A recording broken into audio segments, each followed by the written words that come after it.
विचारते तुमचं नाव चालू कर. राम राम. इकडं बघा, माझं नाव सत्यनारायण मंत्री, मी आयुर्वेदिकचं काम करतोय आणि मामाचं नाव विचारू. नाव काय तुमचं? पुंडलिक तुळशीराम ढोके. जरा इकडं बघा. गाव कोणतं? रामवाडी. मला एक सांगा, मामा, गेल्या वेळेस ज्यावेळेस तुम्ही माझ्याकडे आलतो औषध न्यायला, हो. तुम्हाला भरोसा होता का माझ्या औषध? नाही भरोसा नव्हता. बरोबर. तुम्ही काय म्हणलो, लई ठिकाणी दाखवलंय भाऊ. हो. बरं, तुम्हाला काय काय त्रास होता पहिलं? गुडघ्याचा त्रास होता, मला संडास सुद्धा बसा येत नव्हतं.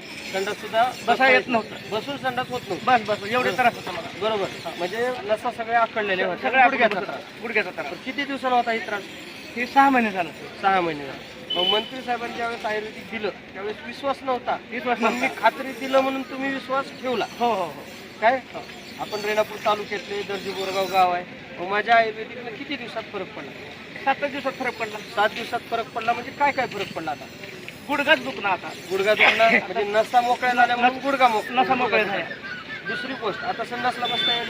बसता येऊ. बरं, ह्या आयुर्वेदिकनं जडीबुटीनं तुम्हाला चमत्कार 7 दिवसात दाखवला का नाही? दाखवला ताई. बरं, हे आयुर्वेदिक घेतला, तुमचा फायदा झाला का नुकसान? माझा फायदा झाला. बरं, आता मंत्री साहेबावर आणि ह्या आयुर्वेदिकवर 100% गॅरंटी बसली का नाही? 100% बसली. म्हणूनच तुम्ही मामाला पण घ्यायला लावला. हो. म्हणजे आयुर्वेदिक भावाला 2 दिवस झाले सांगू लागलो. हा, म्हणजे तुमचेच भाऊ आहे. हो. आयुर्वेदिक काळाची गरज आहे का नाही?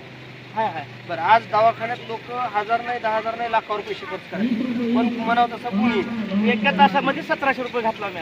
मला काहीच फरक नाही. तुम्हीच मीच घातला. एका तासात 1700 रुपये घातले, पण गुण नाही. कसलाच गुण पण आमच्या या आयुर्वेदिकला फरक पडला. पडला.